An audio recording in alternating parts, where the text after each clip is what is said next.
Alright guys, Hayzink here, welcome back to the channel for another Disgaea RPG video. So, today's video, it's time to talk about the roadmap. Before we go on and talk about the roadmap, if you haven't already, consider liking the video, subscribing to the channel, and all of that good stuff. Now, for me, it's very early in the morning, it's before 7 AM, so I'm a little bit quiet. And I'm going to turn myself up in post-production. So hopefully I don't sound a little bit flat to all you guys, but if I do, it's because everyone else is sleeping, so I've got to be a little bit quieter. So, new roadmap is out. It's time for us to talk about it. So, let's just go over first of all what we're getting, and then I'll talk about what I think and stuff like that, okay? So the thing we're going to have launching throughout the entire month, I mean, it's a permanent edition, so it's why you see it across the top. It's going to be the end of Disgaea 5 Netherworld history. So we're going to have the rest of that to do, which is good. Also from, you can see here it's now got dates. From the 8th, we're going to have a 100 quartz per day login. And that's going to run for 2 weeks.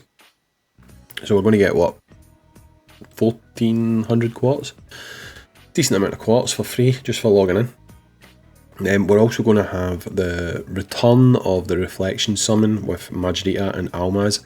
That is the first time we had step up pity, 5-step pity, so that'll be back, but it will probably be a rerun banner. So if you've already done that and you used up all the pity, I would be surprised if there was any more pity on there, but not to worry, because we are going to have the platinum summon for Sapphire and Amizo. Now that has also got 5-step pity, and the entire pool will be platinum summon characters.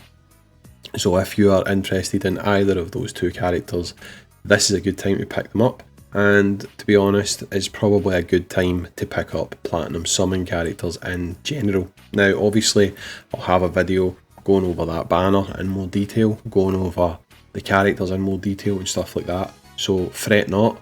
But yep, Sapphire and Amizo are coming in the Platinum Summon banner, and they should drop on the 12th, so that's good. A Goku heat changing cup. Now we have another return, and that is going to be the return of the Pure Flawn Kate. Give you a chance to pick up some more character shards for her. I'm at a point just now where I'm wondering where the Majin Etna gate is. I feel like Majin Etna should have been back on rotation before now, but we've got Pure Flawn coming back, which is good because I'm trying to get her to NE7 and I keep forgetting to do her gate. I should have probably already got to NE7, but a lot of times I forget to do these gates, especially when they run for 7 days. So, moving on. We're going to have another return, and it's going to be Easter Mal and Bunny Seraphina. Remember, this banner had guaranteed pity every 5 steps, where you would get one of the 2 units. Bunny Seraphina is decent, Easter Mal not so much in my opinion. We then have the first and only story event for the month, which is going to be For the Win Evo Academy Festival of Sport, and you get the free-to-play character Iris. Again, we'll do a video going over this event prep and stuff like that. There'll also be a banner with 4-star Gym Shots Fuka and 4-star Gym Shots Raspberry. Again, we'll break them down closer to the time, but those two are the only story event that's coming this month, okay?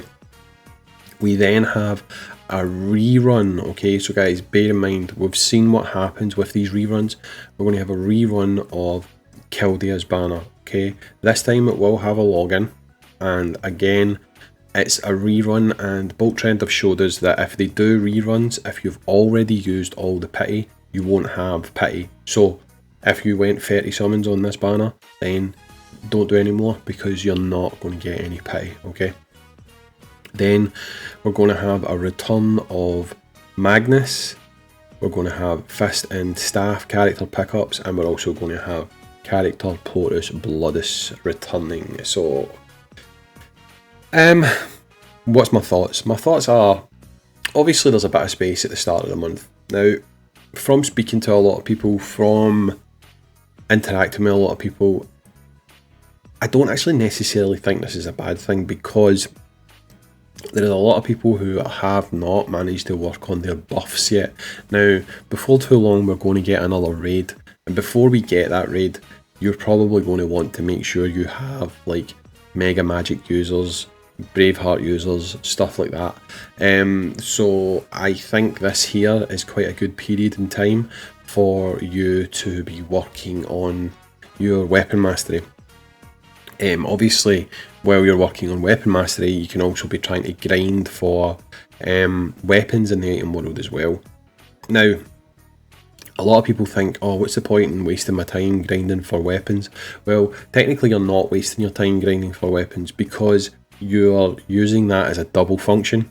You're going to be grinding for weapons, but at the same time, you're going to be building your weapon mastery. So rather than viewing this as in the glass half empty, I'd look at it more as glass half full, because if you're constantly doing if you're constantly doing story events and stuff like that, you tend to not be running the team that you want to optimize.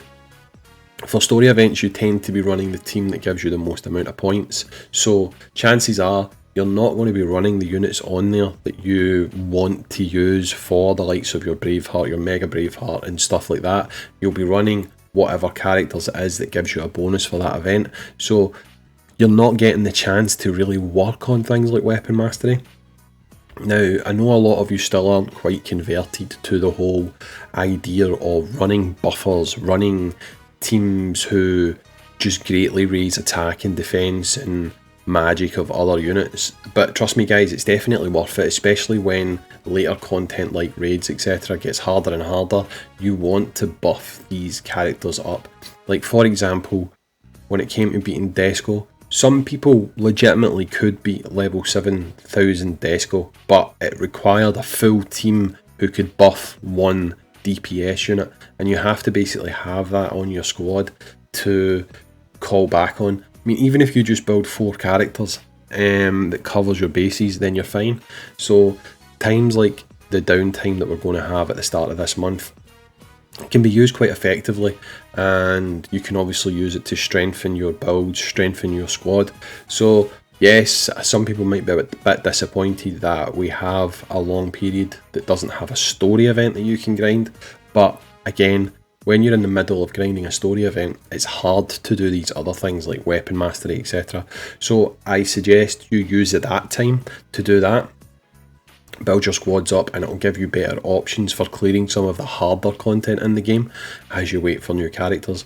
Now, that's not to say they won't drop any surprise announcements around about this period in time. There might be some things coming that you've been waiting to hear about, who knows.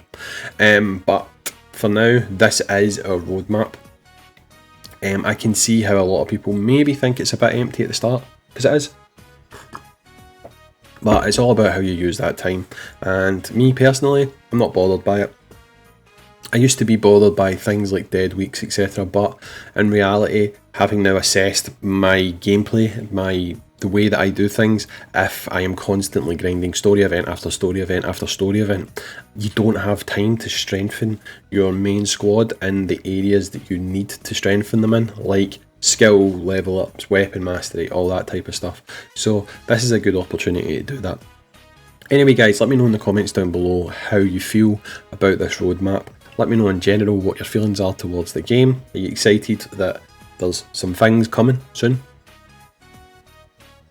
Trying to not say anything, but let's just say exciting things are going to be happening soon. Let me know in the comments down below. I've been Hayzink. As always, I will catch you on the next Disgaea RPG video, dudes. Peace.